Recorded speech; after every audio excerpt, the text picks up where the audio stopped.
السلام علیکم، ہمارا چینل سبسکرائب کریں اور بیل آئیکن پر کلک کریں۔ اعوذ باللہ السمیع العلیم من الشیطان الرجیم من ہمزہ ونفخہ ونفثہ۔ بسم اللہ الرحمن الرحیم۔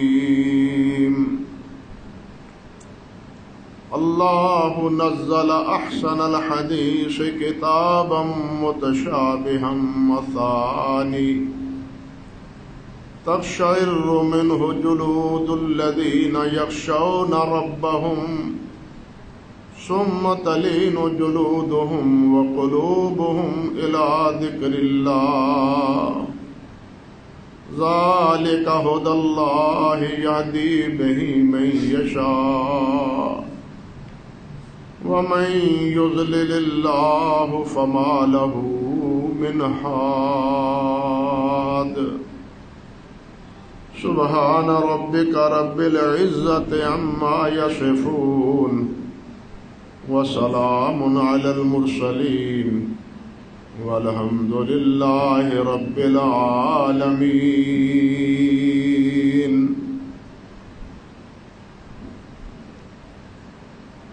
محترم و معزز سامعین کرام،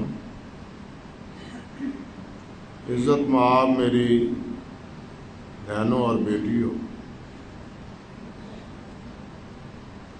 گزشتہ خطبے میں عرض کر رہا تھا کہ اللہ سبحانہ و تعالی نے جو اس آیت مبارکہ میں قرآن مجید فرقان حمید کو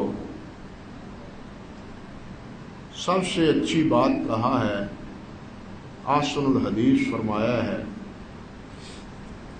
تو یہ احسن الحدیث کیوں ہے؟ اس کے کیا کیا تقاضے اور مفہوم ہیں؟ اسی بات کو ایک اور اسلوب میں اللہ سبحانہ و تعالیٰ نے سورۃ الاسراء میں بیان فرمایا۔ اللہ رب العزت فرماتے ہیں کہ ان ھذا القرآن یہدی للتی ہی اقوم، کہ یہ قرآن ہدایت کرتا ہے جو سب سے سیدھی بات، گویا سب سے سیدھی بات ہر لحاظ سے اور ہر موضوع سے جو متعلق ہے وہ قرآن مجید میں۔ قرآن مجید سے ہٹ کے کوئی چیز ہدایت والی نہیں۔ یہ قرآن اللہ نے ہماری ہدایت کے لیے نازل کی، اور اس سے بڑھ کے ہدایت کی کوئی کتاب نہیں۔ جو بھی قرآن مجید کو چھوڑ کے کسی اور کتاب سے ہدایت کا طلبگار ہے، گویا وہ ہدایت پر نہیں بلکہ گمراہی پر۔ صاف بات، کیونکہ ہدایت کا مرکز تو یہ کتاب، اب اس کے علاوہ کسی اور کتاب کو اپنے لیے ہدایت کا منبع اور مرکز سمجھنا، اس کا 2 اور 2 4 کی طرح نتیجہ واضح ہے کہ وہ ہدایت پر نہیں ہے بلکہ گمراہی پر۔ وہ ہدایت کا طریقہ یا اس کا تعلق وہ عقیدے کے ساتھ ہو، وہ عمل کے ساتھ ہو، عبادات کے ساتھ ہو، معاملات کے ساتھ ہو، ہماری سیاست کے ساتھ ہو، عدالت کے ساتھ ہو، یا ہمارے معاشرتی جتنے مسائل ہیں، نکاح و طلاق کے اور تجارت، وہ تمام کے تمام اگر قرآن مجید کے مطابق ہیں تو راہ ہدایت پر، اگر قرآن مجید سے ہٹ کر ہیں تو وہ ہدایت پر نہیں ہیں بلکہ سراسر گمراہی۔ المیہ یہ ہے کہ جن چیزوں کو قرآن مجید نے 2 ٹوک الفاظ میں بیان فرمایا ہے، ہم میں سے اکثر و بیشتر حضرات اس میں بھی تشکیک کا شکار ہیں اور اس میں بھی رائے زنی سے گریز نہیں کرتے. افسوسناک صورتحال یہ. توحید تمام انبیاء کرام علیہ السلام کی مشترکہ دعوت، لیکن آج تک انسان کو توحید سمجھ نہیں آئی. اللہ ذوالجلال والاکرام نے کتابیں بھی نازل کی، نہ کتابوں کو لوگوں نے پلے باندھا، نہ انبیاء کرام علیہ السلام کی دعوت کو قبول کی. توحید مسئلہ سمجھ نہیں آیا. یہ اتنا مشکل مسئلہ ہے. اگر دیکھا جائے تو اس سے آسان مسئلہ ہے نہیں کوئی، لیکن نہ سمجھنا ہو تو وہ جیسے کہتے ہیں تیرا ہی جو جینا چاہے تو بہانے ہزار ہیں. تو پھر شرک کی پگڈنڈیوں میں الجھنے کے لیے بڑے بہانے موجود ہیں، اور ہر دور میں رہے، آج ہی نہیں، ہر دور میں رہے. اللہ ان پگڈنڈیوں سے اور ان گمراہیوں سے اللہ تعالی ہمیں محفوظ رکھے. اور خالص توحید جس کی دعوت قرآن مجید نے دی ہے، پہلی کتابوں نے دی ہے، انبیاء کرام علیہ السلام نے دی ہے، اس توحید کو اللہ ذوالجلال ہمارے سینے میں رچا بسا دے. توحید ہی کے مسئلے میں اللہ رب العزت کی عظمت ہی کے حوالے سے اللہ رب العزت نے تو یہ فرمایا ثم استوى علی العرش، اور یہ ایک جگہ نہیں، یہ آیت اور یہ بات ایک جگہ نہیں، کئی مقام پر اللہ ذوالجلال نے یہ بات ارشاد فرمائی کہ اللہ ذوالجلال کہاں ہے؟ مستوی عرش، عرش کے اوپر ہے. کیفیت کیا ہے کوئی پتہ نہیں. اپنی شان کے مطابق، اپنے مقام اور اپنے مرتبے کے مطابق، لیس کمثلہ شیء، اللہ ذوالجلال کی کوئی مثال نہیں دی جا سکتی کہ وہ عرش کے اوپر کیسے ہے. امام مالک رحمۃ اللہ علیہ سے یہی سوال پوچھا گیا کہ اللہ کہاں ہے؟ انہوں نے فرمایا اللہ علی العرش، اللہ عرش پر ہے. کیسے ہیں؟ فرماتے ہیں کہ سوال ہوا نو بدع، اس کے بارے میں سوال کرنا بدعت ہے.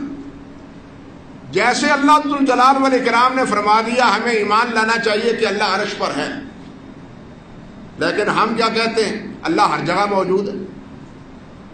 کہتے ہیں یا نہیں کہتے؟ لوگ بات بات پر یہ بات کہتے ہیں کہ اللہ ہر جگہ موجود ہے، حق موجود، ہر جگہ موجود. اللہ ہر جگہ موجود نہیں. اللہ کی کتاب نے کہا ہے کہ میں عرش پر، حدیث میں بھی آتا ہے، اور ایک حدیث نہیں، سینکڑوں احادیث مبارکہ ہیں. قرآن مجید کی بھی آیات ہیں، احادیث مبارکہ بھی. ایک صحابی نے اپنی ایک لونڈی کو تھپڑ مارا، پریشان ہو گئی. پریشان ہونے کے بعد نبی علیہ السلام کی خدمت میں حاضر ہوا کہ حضور میں نے زیادتی کی ہے، میں اپنی لونڈی کو آزاد کرنا چاہتا ہوں اس کے معاوضے میں، اس کے عوض میں، تاکہ اللہ کے ہاں مجھ سے باز پرس نہ ہو قیامت کے دن. اللہ اکبر. اندازہ کیجیے ہم مارنے میں کتنے دلیر ہیں، اہل خانہ کو مارنے کے کتنے دلیر ہیں، زیر دستوں کو مارنے کے لیے کتنے دلیر ہیں. اپنی بڑائی اور اپنی کہنا چاہیے تو اپنا تسلط جمانے کے لیے کس طرح ہم اندھیر نگری بچاتے ہیں. انا للہ و انا الیہ راجعون. اور یہ پتہ نہیں ہے کہ قیامت کے دن اس کا جواب بھی دینا ہوگا، اس کا حساب بھی دینا ہوگا. وہ اللہ کے صحابی، اللہ کے نبی کے صحابی نبی علیہ السلام کی خدمت میں حاضر ہوئے. حضور میں چاہتا ہوں اس کو آزاد کر دوں، اور اللہ سبحانہ و تعالیٰ مجھے یہ میری خطا معاف کر دے. نبی علیہ السلام نے فرمایا اس کو میرے پاس لاؤ. وہ لے کے آئے، اور وہ تھی بھی گونگی، بول نہیں سکتی تھی. نبی علیہ السلام نے فرمایا این اللہ این اللہ. حدیث میں آتا ہے فاشارت الی السماء، فاشارت الی السماء، نبی علیہ السلام نے پوچھا اللہ کہاں ہے؟ ہم تو کہتے ہیں ہر جگہ ہی ہے. آپ نے پوچھا اللہ کہاں ہے؟ اس اللہ کی بندی نے جواب دیا، اشارہ کیا آسمان پر. نبی علیہ السلام نے فرمایا اعتقھا فإنہا مومنہ، اس کو آزاد کر دو، یہ ایمان والی ہے. ایمان کے لیے اللہ ذوالجلال والاکرام پر ایمان لانے کے لیے کیا چیز چاہیے کہ اللہ کہاں ہے؟ عرش پر ہے. لیکن ہم کہتے ہیں اللہ ہر جگہ ہے. اور سب سے ظلم کی بات یہ کہ ہر جگہ ہی نہیں، ہر چیز میں موجود ہے. ہماوسط صوفیوں کا ایک مستقل گروہ ہے، اللہ ہر ایک میں ہے، معاذ اللہ ثم استغفر اللہ. کسی نے کہا ہے نا، خود کوزا گر، خود گل گوشت، خود رند سبوکش. آپ ہی مٹی گونے والا، آپ ہی پیالہ بنانے والا، اور آپ ہی شراب پینے والا. انا للہ و انا الیہ راجعون. گویا میرے اندر بھی، آپ کے اندر بھی، ہر شجر میں، ہر درخت میں معاذ اللہ ثم استغفر اللہ کیا ہے؟ اللہ سمایا ہوا ہے. انا للہ و انا الیہ راجعون. اور بڑی خوبصورت مثالیں دیتے ہیں. دیکھو جی اس میں کیا محال ہے. آپ پانی میں رنگ ڈالتے ہیں تو پانی رنگ زدہ ہو جاتا ہے یا نہیں؟ یہ دو چیزیں تو نہیں رہی، ایک ہی چیز بن گئی. اس لیے اللہ سبحانہ و تعالیٰ کا وجود جو ہے وہ پانی کی طرح ہر جگہ ہے، ہر ایک میں ہے. سورج ہے، وہ کہاں ہے؟ لیکن اس کی روشنی ہر جگہ ہے. اسی طرح اللہ ذوالجلال بھی ہر جگہ ہے. اللہ تعالیٰ کا علم ہر جگہ ہے. اللہ ذوالجلال کا علم ہر چیز کو محیط ہے. لیکن اللہ کہاں ہے؟ عرش پر. اللہ ذوالجلال عرش پر ہے. اللہ رب العزت کے بارے میں اسی طرح بعد نے کہا جناب یہ وحدت الوجود، وحدت الشہود، یہ خالص فلسفیانہ مسائل ہیں لیکن سراسر گمراہی پر مبنی. ایک ہی بات پلے باندھ لے، اور جتنی یہ بحث کرنے والے ہیں ان سے یہ پوچھئے کہ کیا وحدت الوجود کا تصور نبی علیہ السلام اور صحابہ کرام میں موجود تھا؟ کہیں گے نہیں، کہیں گے نہیں. وحدت الوجود کا کوئی تصور شریعت مطالعہ میں نہیں ہے، نہ کتاب الوجود کتاب اللہ میں، نہ حدیث پاک میں. لیکن تصوف کا ایک بنیادی مسئلہ ہے، ہر دور میں رہا ہے کہ وجود ایک ہے، وحدت الوجود ایک ہی وجود ہے. اور وہ وجود واجب الوجود اللہ ذوالجلال ہے. باقی کے وجود جو ہے وہ ممتنع ہیں، واجب الوجود نہیں ہے. یہ خالص فلسفیانہ بات ہے. لیکن یہ عقیدہ اور یہ فکر یہ بھی سراسر گمراہی ہے. آپ مجھے بتلائیں کہ اللہ ذوالجلال نے پہلی آیت میں فرمایا الحمدللہ رب اور ہے، عالم اور ہے. بات سمجھے یا نہیں؟ رب اور ہے، عالم. اگر عالم ہی رب ہے تو پھر عالم کو پالنے والا کون ہے؟ اگر عالم ہی رب ہے تو رب کو، عالم کو پالنے والا کون ہے؟ نہیں، اس سارے جہان کو پالنے والا اللہ ہے. اور اللہ ہی غنی مطلق ہے، اور ہم سب فقیر مطلب ہیں، مطلقاً فقیر ہے، اور اللہ مطلق غنی ہے. یا ایھا الناس انتم الفقراء. گرامر کے اعتبار سے یہ ضمیر پہلے ہے اور فقراء بعد میں. کیا مطلب ہے؟ ترجمہ کیا کیا علماء نے کہ تم ہی فقیر ہو اور تم ہی منگتے ہو. اور اس کے بعد کیا ہے؟ وَهُوَ الْغَنِيُّ.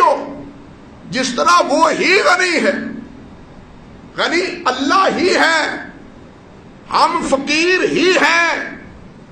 ہم فقر سے نکل سکتے؟ آنے میں بھی فقیر، جانے میں بھی فقیر، کھانے پینے میں بھی فقیر، سانس لینے میں بھی فقیر، بولنے اور دیکھنے اور سننے میں بھی فقیر، ہر چیز میں ہم فقیر۔ غنی مطلق کون ہے؟ اللہ ہے غنی۔ غنی کس کو کہتے ہیں؟ جو بے پرواہ ہو۔ غنی کس کو کہتے ہیں؟ جو بے پرواہ ہو۔ لیکن ہمارے صوفیوں نے کیا کیا؟ انہوں نے کہا نہیں جی، حدیث میں آتا ہے۔ کون سی حدیث؟ کنت کنزا مخفیا فاحببت ان یعرف، میں مخفی خزانہ تھا، مجھے کوئی جاننے والا نہیں تھا، پھر میں نے مخلوق کو پیدا کر لیا تاکہ مخلوق مجھے جانے۔ انا للہ و انا الیہ راجعون، یہ کہاں ہے حدیث؟ موضوع من گھڑت فرضی بنائی ہوئی اپنے فکر اور اپنے دماغ کے الفاظ کو نبی علیہ الصلوۃ والسلام کی طرف منسوخ کر دی۔ آپ مجھے بتلائیں اس کا مطلب کیا ہوا؟ کہ اللہ غنی نہیں ہے، اللہ اپنے تعارف میں محتاج ہے۔ بات سمجھے یا نہیں سمجھے؟ اللہ تھا، اللہ اب بھی ہے، جب کوئی نہیں ہوگا اللہ اس وقت بھی ہوگا۔ حدیث میں آتا ہے نا، سارے ختم ہو جائیں گے، انسان ہی نہیں، جن بھی، حیوانات بھی، فرشتے بھی، ملک الموت بھی، سب ختم ہو جائیں گے، اللہ ہوگا اس وقت۔ اور جب یہ سب نہیں تھے اس وقت بھی کون تھا؟ اللہ تھا اس وقت، اب بھی اللہ ہے۔ سوال یہ ہے پیدا ہوتا کہ اگر اللہ ذو الجلال اس کا قول کے مطابق کہ اللہ نے چاہا کہ میرا تعارف ہو، اس کا مطلب ہے کہ اللہ محتاج ہے تعارف کا، تو جو محتاج ہو تعارف کا وہ معبود ہو سکتا ہے، وہ رب ہو سکتا ہے، وہ الہ ہو سکتا ہے۔ بتلائیے یہ بات کیا ہے کہ اللہ کی عزت کی ہے یا اللہ کی توہین کی ہے؟ اللہ ذو الجلال تعارف سے محتاج کو جانے تب بھی اس کو پرواہ نہیں، کوئی نہ جانے تب بھی اس کو کوئی پرواہ نہیں۔ اللہ وہ ہے۔ ان گمراہیوں سے اللہ ذو الجلال ہمیں محفوظ رکھے۔ اللہ رب العزت کا پاک کلام انہی گمراہیوں سے بچاتا ہے ہمیں، لیکن ہم نہیں سمجھتے۔ اور یہ آج کا دور تو نہایت پر عشوب ہے اور نہایت تکلیف دہ ہے۔ اکثر و بیشتر ساتھیوں کا پر کے کہنا چاہیے 95% حضرات کو اس کا شعور نہیں ہے، اس کا احساس نہیں ہے۔ آج کے دور میں الحاد سب سے بڑا فتنہ بن کے ہمارے سامنے آ رہا ہے۔ کسی دور میں ہندوستان میں جب انگریز آیا تھا، آریہ سماج ہندو کی ایک تنظیم، انہوں نے سر اٹھایا، اور ان کے ساتھ عیسائیوں نے، عیسائی پادروں اور پادریوں نے اپنی حکومت کے بلبوتے پر سر اٹھایا۔ علماء نے اللہ کے فضل و کرم سے یہ میدان مارا اور جیتا۔ اللہ ذو الجلال کروڑ ہا رحمتیں ان پر نازل فرمائے۔ الحاد پیدا کرنے والے اس دور میں بھی تھے، بلکہ ہر دور میں ہیں۔ اللہ ذو الجلال نے خود یہ بات ارشاد فرمائی ہے۔ اللہ فرماتے ہیں وَقَالُوا مَا هِيَ إِلَّا حَيَاتُنَا الدُّنْيَا مَا هِيَ إِلَّا حَيَاتُنَا الدُّنْيَا نَمُوتُ وَنَحْيَا وَمَا يُهْلِكُنَا إِلَّا الدَّهْرُ، ہم یہاں صرف دنیا میں آئے جائیں گے، ہمیں کوئی لاتا ہے یا مارتا ہے تو یہ دنیا ہی کرتی ہے، زمانہ ہی کرتا ہے۔ یہ وہی الحاد ہے جو آج مغرب کا الحاد ہے، یہ نیا نہیں، بہت پرانا الحاد ہے، اور ہر دور میں یہ الحاد رہا۔ وہ کئی کہا ہے طبیبوں میں بھی، انسان کیا ہے، زندگی کیا ہے، وہ کہتے ہیں عناصر اربع کا ظہور، اور موت کیا ہے، انہی عناصر کا پریشان ہونا۔ اعوذ باللہ من الشیطان الرجیم۔ یہ عناصر اربع ٹوٹ پھوٹ کا شکار ہو جائے، موت واقع ہو جاتی ہے۔ موت دینے والا کون ہے، محیی و ممیت کون ہے، یہ فکر ہی ختم ہوگی اس الحاد کے نتیجے میں۔ آج یہ الحاد زوروں پہ آپ کے ملک میں آ رہا ہے اور پہنچایا جا رہا ہے۔ آپ حیران ہوں گے آج سے چند سال پہلے، 2-3 سال پہلے، اسلام آباد میں ایک آدمی تھا، اس نے دفتر لیا، الحاد کی دعوت دینا شروع کی، اس پر کوئی قدغن نہیں، 1 سے 2 بن گئے۔ آج اسی دفتر میں 100 ملحد موجود ہے آپ کے اسلام آباد میں، 100 جو کھلے عام الحاد کی دعوت دیتے ہیں۔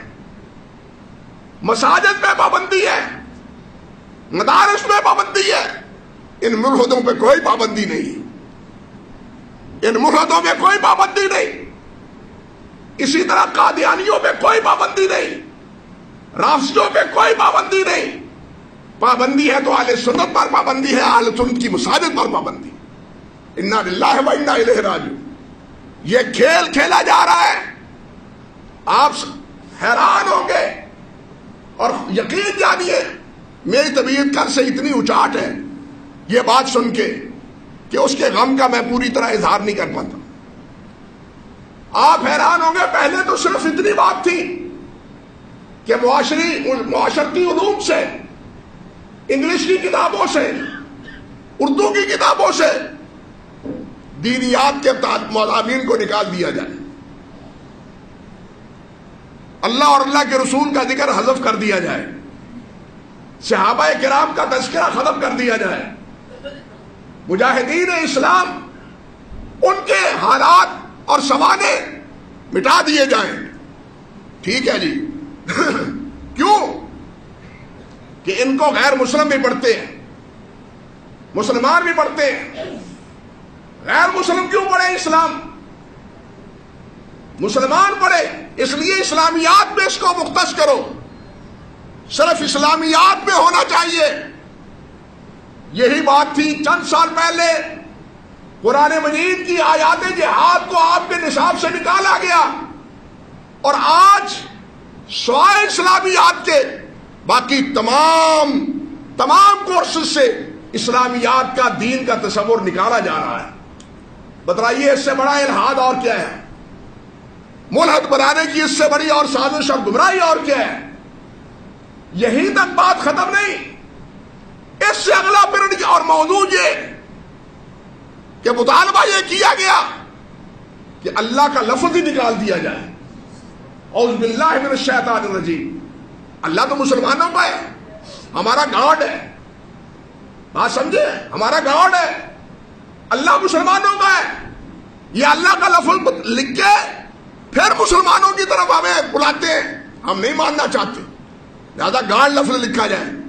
یہ بھی مطالبہ آپ کے پاکستان میں، اسلامی جمہوریہ پاکستان میں کیا جا رہا ہے، اور ہم ٹھنڈے پیٹوں اس کو اور خاموشی سے اس کو قبول کیے جا رہے ہیں۔ المیہ یہ ہے، میں ایک دفعہ پہلے بھی اس نقطہ کا میں نے آپ سے اظہار کیا تھا کہ سیاسی عناوین کی بنیاد پر ہمارے مولوی صاحبان اتفاق کر لیتے ہیں، لیکن دین کی قدروں کو احیاء بخشنے کے لیے یہ ایکا اور اتفاق نہیں کرتے۔ یہ اپنی اپنی ڈڈوری اور اپنی اپنی ڈگڈگی یہ بجانے کی کوشش کرتے ہیں، نتیجہ کیا ہوتا ہے؟ ناکامی ہوتی۔ یہ آپ کے سامنے فراز کے خلاف جو تحریک لبیک نے آواز نکالی، اکیلی آواز تھی، نتیجہ کیا نکلا؟ کچھ نتیجہ نکلا؟ کچھ نہ نکلا۔ کیوں؟ تنہا تھے، اس پر پوری مسلمانوں کی رائے نہیں تھی، کسی کو انہوں نے اپنے ساتھ نہیں ملایا، اور یہ نہیں سمجھا کہ یہ تو مشترکہ مسلمانوں کا مسئلہ ہے۔ مسلمانوں کی متاع عزیز اپنی جان سے بھی نبی کریم حضرت محمد رسول اللہ کی صلی اللہ علیہ وسلم، یہ صرف تحریک لبیک کا مسئلہ نہیں بلکہ پورے مسلمانوں کا اور عالم اسلام کا مسئلہ ہے۔ اکیلوں نے ڈگڈگی بجائی، نتیجہ ہوا اگلوں نے پھاڑ کے رکھ دیا، آج سب کچھ ختم ہو کے رہ گیا۔ وہ اس سے پہلے آپ کے ملک کی مثالیں موجود ہیں، مثالیں موجود ہیں کہ جب بھی اس قوم نے اتفاق اور متحد ہو کے کوئی کام کیا تو اللہ نے کامیابی دی۔ قادیانیت کا مسئلہ اسی اتفاق کی وجہ سے نہیں تھا جو 100 سال تک انگریز کی پشت پائے پناہی کے باوجود اور علماء کی تمام تر کوشش کے باوجود وہ حل نہ ہو پایا، لیکن تمام مسلمانوں کے اتفاق سے حل ہوا یا نہ ہوا؟ ہمارے سامنے مثال موجود ہے، لیکن ہم سبق لینے کے لیے تیار نہیں، اور دشمن بھی ایسا ہوشیار ہے کہ وہ ہم کو اکیلا انگیخت کرتا ہے، اکٹھا نہیں ہونے دیتا۔ یہ آپ کے سامنے صفدر آباد کا مسئلہ آپ نے جانچا ہے، میں نے تو دھندلا سا تذکرہ ہی اس کا پڑھایا ہے، میڈیا پر بھی اس کی جو ہے گواہ کو تشہیر نہیں ہونے دی گئی، جلوس کو بھی نکال دیا گیا، بند کر دیا گیا۔ پھر سوال یہ ہے کہ اس کے لیے میڈیا پر جب میں نے یہ خبر پڑھی، یقین جانیے میں کئی بار انا للہ و انا الیہ راجعون ہی پڑھتا رہا۔ کیا خبر کہ حافظ ابتسام صاحب ہیں، ان کے دوست ہیں، ساتھی ہیں، علماء کرام ہیں، وہ احتجاج کر رہے ہیں۔ سوال یہ ہے کہ ختم نبوت کا یہ مسئلہ جو صفدر آباد میں ہوا ہے، یہ صرف اہل حدیث کا ہے؟ یہ صرف اہل حدیث کا ہے؟ اگر صرف اہل حدیث ہی اس کی نمائندگی کرتے ہیں، نہایت خطرناک ہے، کبھی یہ نتیجہ خیز نہیں ہو سکتا جیسے پہلے نتیجہ خیز نہیں ہوا۔ اور اگر شیطان دماغ میں یہ کیڑا ڈال دے کہ جناب جماعت کی تشہیر ہو جائے گی، مسلک کی تشہیر ہو جائے گی، تو خسرت دنیا والآخرہ، بات سمجھے، خسرت دنیا والآخرہ۔ ہم جو کچھ کرتے ہیں اگر اپنی تشہیر کے لیے کرتے ہیں تو اللہ کی قسم کوئی اجر نہیں، کوئی ثواب نہیں۔ ہمیں جو کام کرنا چاہیے مل کے اللہ کے لیے کرنا چاہیے، اللہ کی عظمت کے لیے، اللہ کے رسول کی عظمت کے لیے کرنا چاہیے صلی اللہ علیہ وسلم۔ لیکن اگر ایک ایک کر کے بکھرے موتی ان کو اسی طرح بکھیرا جائے گا تو نتیجہ وہی ہوگا جو اس وقت تک نکل رہا ہے۔ الحاد اپنے پورے دوروں پر ہے، قرآن مجید میں مختلف اسالیب میں اس کا ستیاب کیا گیا۔ حضرت مولانا ثناء اللہ رحمۃ اللہ علیہ، اللہ کروڑیں رحمتیں فرمائے ان پر، ان کا ایک مناظرہ ہوا ایک ملحد سے، اسی طرح مخلوق خود بخود بنی ہے، مادہ قدیم ہے، وہ کہتے ہیں مادہ قدیم ہے، اللہ ہی قدیم نہیں۔ قدیم کون ہے؟ اللہ ہے۔ یہ کہتے ہیں مادہ قدیم، ساتھ اللہ کے مادہ بھی قدیم ہے۔ یہ مادہ مختلف شکلیں دھارتا ہوا، بناتا ہوا، دھارتا ہوا، مختلف صورتیں بنتی گئی، پہاڑ بنتے گئے، سمندر بنتے گئے، دریا بنتے گئے، آسمان بنتا گیا۔ اس مادے سے خود بخود ایک دھماکے کی صورت میں یہ ہو گیا، دھماکے کی صورت میں یہ ہو گیا۔ مادہ جو ہے وہ قدیم ہے۔ کتنا عقل مندی ہے یا بے وقوفی کی کوئی انتہا ہے۔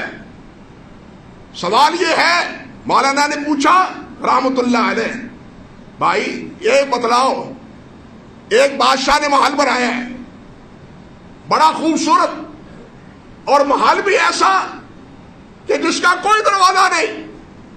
اس نے چاہا جب میں چاہوں گا دروازہ بنوا لوں گا، مجھے کیا ضرورت ہے اس کا دروازہ اپنے محل کا بنانے کا۔ اس نے محل بنا دیا بالکل بند۔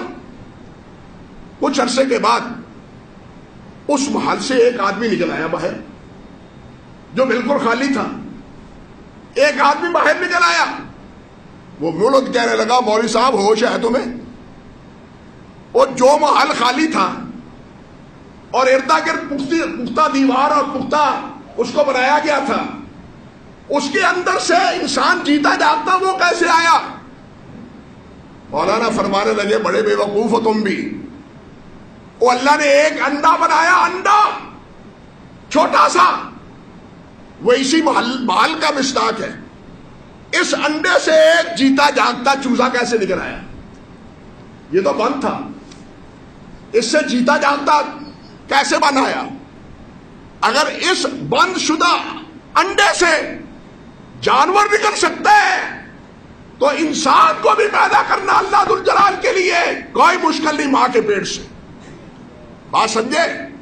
بلکہ اللہ ذو الجلال نے تو فرمایا ہے وَمِنْ آيَاتِهِ خَلْقُ السَّمَاوَاتِ وَالْأَرْضِ وَاخْتِلَافُ أَلْسِنَتِكُمْ وَأَلْوَانِكُمْ إِنَّ فِي ذَلِكَ لَآيَاتٍ لِّلْعَالَمِينَ۔ اللہ فرماتے ہیں جہان والوں کے لیے میں ایک نشانی بتلا رہا ہوں، اپنی نشانی، مجھے پہچانو، ایک نشانی بتلاتا ہوں۔ وہ کیا؟ دیکھو کہ میں نے آسمان کو پیدا کیا، میں نے زمین کو پیدا کیا۔ کوئی ایک چیز پیدا کرنے والے، بنانے والے کے بغیر بن سکتی ہے؟ یہ تار بھی کسی کے بنانے سے بنی ہے یا خود بخود بنی ہے؟ کوئی کیل یا کوئی چھوٹی سی چھوٹی چیز کسی بنانے والے کے بغیر بن سکتی نہیں، اس کے پس پردہ بنانے والے کے ہاتھ ہیں۔ فرمایا یہ تو ایک چھوٹی سی چیز ہے، میں نے تو آسمانوں کو بنا دیا اور زمین کو بنا دیا، سمجھ نہیں آتی تمہیں؟ اور پھر فرمایا وَاخْتِلَافُ أَلْسِنَتِكُمْ وَأَلْوَانِكُمْ، اور تمہیں ایک باپ اور ایک ماں سے پیدا کیا، ایک باپ سے آدم سے اور ایک ماں حوا سے۔ اور آج کتنے ارب انسان ہیں، کتنے ارب انسان ہیں ساتھ، اور ان ارب انسانوں میں رنگ بھی مختلف، زبانیں بھی مختلف، باپ ایک ہو، ماں ایک ہو، تو گھر میں ایک ہی بولی بولی جاتی ہے۔ جو عرب کا بھی بیٹا ہے وہ عربی بولے گا، جو پختون کا ہے وہ پختون ہی بولے گا، جو سندھی ہے وہ سندھی ہی بولے گا۔ آپ مجھے بتلاؤ ایک باپ اور ایک ماں سے یہ جو 7,000 کے قریب زبانیں ہیں یہ کس نے بنائی؟ ایک باپ اور ایک ماں سے یہ مختلف رنگ کیسے بنے ہیں اور کس نے بنائے ہیں؟ کون بنانے والا ہے؟ اللہ رب العزت بنانے والا ہے۔ اللہ نے فرمایا ان فی ذلک لآیات للعالمین، جہان والوں کے لیے اس میں کیا ہے؟ جہان والوں کے لیے اس میں کیا ہے؟ نشانی ہے۔ لوگوں سمجھو، حضرت مولانا عبد الجبار غدنوی رحمۃ اللہ علیہ، یہ حضرت سید عبداللہ غدنوی رحمۃ اللہ علیہ کے بڑے صاحبزادے تھے اور صاحب حال تھے، عجیب و غریب باتیں ہیں ان کی۔ علامہ شبلی رحمۃ اللہ علیہ نے لکھا ہے مقالات میں کہ میں ایک مجلس میں گیا، بعد میں وہ پوچھتے ہیں کہ اس مجلس میں ایک فلاں آدمی تھا، فلاں جگہ پر بیٹھا ہوا تھا، وہ جس وقت بات کرتا تھا اور بالخصوص اللہ کا لفظ کہتا تھا تو بے ساختہ دل چاہتا تھا کہ سر اس کے قدموں میں رکھ دوں۔ یہ علامہ شبلی نے لکھا ہے۔ پوچھا کہ یہ کون تھے؟ بتلایا کہ یہ مولانا عبد الجبار غدنوی تھے، سید عبداللہ غدنوی کے بیٹے۔ اب میں کیا تذکرہ کروں کہ سید عبداللہ غدنوی کیا تھے؟ اللہ اکبر کبیرہ۔ خیر چھوڑوں، حضرت امام عبد الجبار غدنوی رحمۃ اللہ علیہ امرتسر میں مسجد میں بیٹھے، آدمی آیا، کہنے لگا مولوی صاحب اللہ ہے، اللہ ہے۔ مولانا بیٹھے تھے اور دیکھا پھر ایسے، اور دیکھ کے اپنی جلالی طبیعت میں فرمانے لگے افی اللہ شکن، افی اللہ شکن فاطر السماوات والارض۔ بھائی یہ کہنا تھا کہ تڑپ کے گر گئے، ہوش نہ رہی اس کو۔ اس انداز سے انہوں نے یہ جملہ کہا، اللہ تعالیٰ کا کلام پڑھا کہ وہ گر گیا بیچارہ، اور جب ہوش آیا معافی مانگنے لگا۔ اللہ کی نشانگی اور اللہ کے وجود کے لیے تو قرآن میں بہت کچھ ہے، لیکن ہم نہ سمجھے، نہ اس کی عظمت کو سمجھے، نہ اس کے مقام اور مرتبے کو سمجھے، نہ اس کی یکتائی کو سمجھے، تو یہ ہمارا قصور۔ اللہ نے ہدایت کے لیے یہ کتاب بھیجی ہے، اس کتاب کے علاوہ کسی اور کتاب میں ہدایت کا ڈھونڈنا گمراہی ہے، یہ بات پلے باندھ لیں۔ یہاں اس غلط فہمی میں بھی نہ کوئی رہے کہ حدیث پاک کہاں گئی، قرآن ہے تو حدیث پاک کہاں گئی؟ بھائی حدیث پاک کا حکم بھی قرآن نے دیا ہے، بات سمجھے؟ اللہ پاک نے یہ بات فرمائی ہے وَمَن يُطِعِ الرَّسُولَ فَقَدْ أَطَاعَ اللَّهَ، جو میرے رسول کی اطاعت کرے گا وہ میری اطاعت کرے گا۔ اس لیے اللہ کے رسول کی اطاعت کس کی اطاعت ہے؟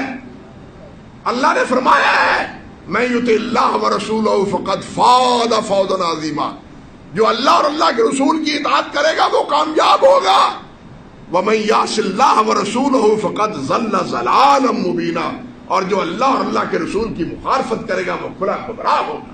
اللہ نے خود فرمایا۔ اس لیے اللہ کی کتاب اور نبی علیہ السلام کی سنت اور حدیث یہی ہمارے لیے مشعل راہ ہے۔ نبی علیہ السلام نے آپ بھی فرمایا ترکت فیکم امرین، دو چیزیں چھوڑے جا رہا ہوں، اپنے پیچھے دو چیزیں چھوڑے جا رہا ہوں، ایک اللہ کی کتاب اور ایک اپنی سنت، ان دونوں کو کا تمسک کرو، ان سے چنگل مارو، ان دونوں کو۔ جب تک کتاب اللہ اور سنت رسول سے تمسک رہے گا فرمایا تم گمراہ نہیں ہوگے۔ اللہ نے بھی فرمایا ہے پہلے فَإِمَّا يَأْتِيَنَّكُم مِّنِّي هُدًى فَمَن تَبِعَ هُدَايَ فَلَا يَضِلُّ وَلَا يَشْقَىٰ، وہ گمراہ نہیں ہوگا، بدنصیب نہیں ہوگا سورۃ طٰہٰ میں۔ اس لیے اگر گمراہی سے بچنا ہے تو اسی کتاب سے تمسک کریں، اگر ہدایت پانی ہے تو اسی کتاب سے تمسک کریں۔ اسی کا بار بار اللہ نے مختلف اسلوب میں کبھی فرمایا ان ھذا القرآن یہدی للتی ہی اقوم، اور کہیں فرمایا اللہ نزل احسن الحدیث، اللہ نے بہترین کتاب نازل کی۔ اللہ ہمیں اس کی پیروی کی توفیق عطا فرمائے، اسی پر چنگل مارنے کی اور اسی کو اپنے لیے ہدایت کا سرچشمہ بنانے کی اللہ ہمیں توفیق دے۔ وآخر